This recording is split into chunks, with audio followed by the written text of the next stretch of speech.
একটা electrical sewing machine. তো এটাকে কিভাবে অপারেট করতে হয় সেটা আমরা দেখে নেব।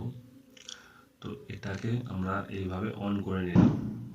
অন করে নেওয়ার পর এই জায়গাটা আমরা প্রেস করলাম, প্রেস করার পর এই যে চাপটা উঠে গেল। এরপর আমরা চাপটাকে ঠিকভাবে বসিয়ে নিয়ে এইভাবে আমরা এটাকে সেট আপ করে নেব।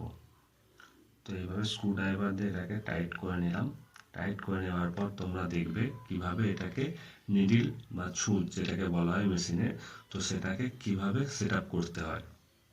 তো তোমরা এটা ভালোভাবে দেখে নাও কিভাবে এটা লাগাতে হয়। এই যে দেখতে পাচ্ছ, এটা নিডলে একদিকটা খাঁজ কাটা আছে আর একদিকটা আছে পুরো প্লেন। তো তোমরা এই যে খাঁজ কাটা দিকটা আছে, তো এটাকে তোমরা মেশিনে লাগাবার সময় এটাকে ডান দিকে লাগাতে হবে, যাতে এই খাঁজটা ডান দিকে থাকে আর প্লেন দিকটা বাঁ দিকে থাকে। তো এইভাবে তোমরা নিডলটাকে সেট আপ করে নেবে। ওকে ভাই, তো এটাকে এইভাবে ববিন দিয়ে টাইট করে দাও। এটা একটা নিউ টিক, তো তোমরা এটাকে স্ক্রু ড্রাইভার দিয়েও করতে পারো। তো এটা করলে অনেক বেটার। তো এটা তোমার ইজিলি হয়ে যাবে। এরপর তোমাদের ফার্স্ট কাজ হচ্ছে মেশিনে ধারা লাগানো। এটা হচ্ছে সব থেকে বড় একটা পয়েন্ট। তোমরা কিভাবে ধারাটা লাগাবে এই মেশিনের ধারা লাগানোটা একটু ভালোভাবে তোমাদের দেখে নিতে হবে, কারণ তোমরা হয়তো পুরানো অনেক মেশিনে ধারা লাগিয়েছো, সো সেটা নর্মালভাবে। তো এটা কিভাবে কোথা দিয়ে ধারাটা কোথায় যাচ্ছে, এটা সব থেকে বড় ইম্পর্টেন্ট। তো এটা তোমরা ভালোভাবে দেখে নাও কোথা দিয়ে মেশিনের ধারাটা যাচ্ছে, ঠিক কিভাবে কোথা দিয়ে সেট আপ করতে হচ্ছে। কারণ এইভাবে যদি তোমরা মেশিনের ধারাটা না লাগাও, তাহলে মেশিনে তোমাদের বারবার ধারা কাটতে থাকবে। তো ঠিক কিভাবে আমি ভিডিওটা করেছি, একটু অনেকটা যতটা পেরেছি ভালোভাবে ভিডিওটা বানাবার চেষ্টা করেছি, যাতে তোমরা পরিষ্কারভাবে জিনিসটা বুঝতে পারো কোথা দিয়ে ধারাটা আসছে, তারপর ধারাটা কোথায় যাচ্ছে, ঠিক কার মধ্যে দিয়ে যাচ্ছে আর কোথা দিয়ে বেরোচ্ছে। এটা তোমরা একটু ক্লিয়ারলি দেখে নাও, কারণ এইটার উপর ভিত্তি করে তোমাদের মেশিনে কিন্তু সেলাইটা প্রপারলি চলবে। এটা যদি তোমরা প্রপারলি এটাকে ঠিকঠাকভাবে না লাগাতে পারো ধারাটা, তো তাহলে তোমাদের মেশিনের ধারা বারবার কাটবে। তো এইভাবে আমি ধারাটা পরিয়ে নিলাম। তো তোমরা দেখে নাও কিভাবে ধারাটা পড়াতে হলো। ঠিক আছে, যদি ঠিকঠাক না বুঝতে পারো তোমরা একবার রিভাইন্ড করে এটাকে তোমরা দেখে নিতে পারো। ঠিক আছে, তো এরপর তোমরা দেখে নাও কিভাবে নিডলে ধাগাটা লাগাতে হয়। তো সেইভাবে নিডলে তোমরা আগে ধাগাটা লাগিয়ে নেবে। ঠিক আছে, এর পরের স্টেপ হবে আমাদের ববিনে কিভাবে সুতো ওঠাতে হয়। তো সেটা আমরা এরপর দেখে নেব।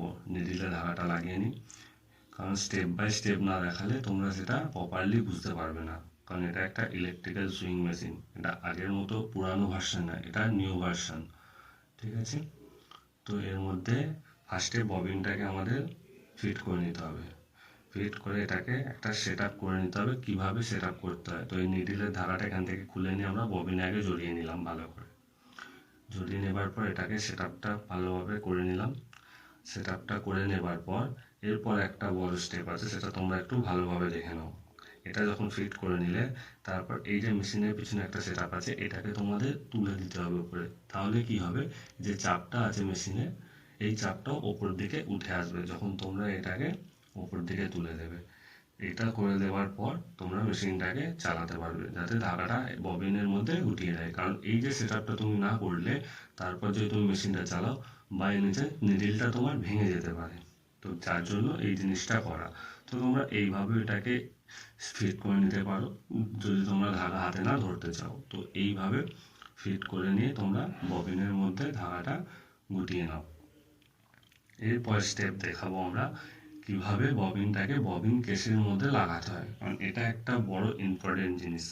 এই জিনিসটা তোমরা যদি ঠিক করে না লাগাতে পারো ববিনটাকে ববিন কেসের মধ্যে, তো তাহলে আমরা এই যে ববিনের ধাগাটা বেরোচ্ছে, তো এইভাবে স্মুথলি ধাগাটা বেরোবে না, তো বারবার ধাগাটা কেটে যাবে।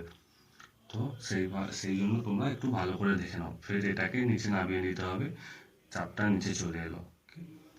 তো এবার তোমরা দেখে নাও ববিনটাকে কিভাবে লাগাতে হয়। তার আগে তোমাকে আরেকবার নিডিলের ধারাটা পরিয়ে নিতে হবে, কারণ নিডিলের ধারাটা যেহেতু খোলা হয়েছিল ববিনটাকে গোটাবার জন্য। তো এরপর তোমরা আগে ফার্স্ট নিডিলটাকে ভালো করে দেখে নাও, নিডিলের ধারাটা পরিয়ে নিতে হবে। নিডিলের ধারাটা পরিয়ে নেবার পর ফার্স্ট কাজ হবে আমাদের ববিন কেসটা ফিট করা। ওটা একটা বড় মেন পয়েন্ট, ঠিকঠাকভাবে ববিনটা কীভাবে লাগাতে, এইভাবে তোমাদের মেশিনটাকে পুশ করে ব্যাক সাইডে ফেলতে হবে। দেন এই যে জায়গাটা দেখতে পাচ্ছ তোমরা, একটু ভালো করে দেখে নাও, এইখানে ববিন কেসটা তোমাদেরকে কিন্তু ফিট করতে হবে। তো ভালোভাবে দেখে নাও কীভাবে আমি ধরেছি, ঠিক এইভাবে এই প্রসেসে তোমাদেরকে ববিন কেসটা ধরতে হবে। ববিন কেসটা এইভাবে ধরে এইভাবে ফিট করতে হবে। এইভাবে ফিট করার পর তোমরা একটা আওয়াজ পাবে, তাহলে জানবে তোমাদের ববিনটা ঠিকঠাকভাবে ফিট হয়ে গেছে। এরপর তোমাদের কাজ হবে মেশিনটাকে আস্তে করে নিয়ে এসে যেমন ছিল সেরকম অবস্থায় রেখে দেওয়া। এবার তোমরা একটা কাপড় টুকরো নিয়ে নাও, সিম্পলি নিয়ে এই যে এবার তোমরা দেখতে পাবে এই যে হ্যান্ডেলটা, এটাকে একটু প্রেস করতে হবে। এটা প্রেস করলে এই যে দেখতে পাচ্ছ তোমার চাপটা উঠছে, ওঠা নামা করছে। তো এইভাবে তোমরা মেশিনটাকে সেট আপ করে নিয়ে এইভাবে তোমরা স্টার্ট করতে পারো। ঠিক আছে, এটা পুরো একদম বিগিনার যারা তাদের জন্য এই ভিডিওটা বানানো।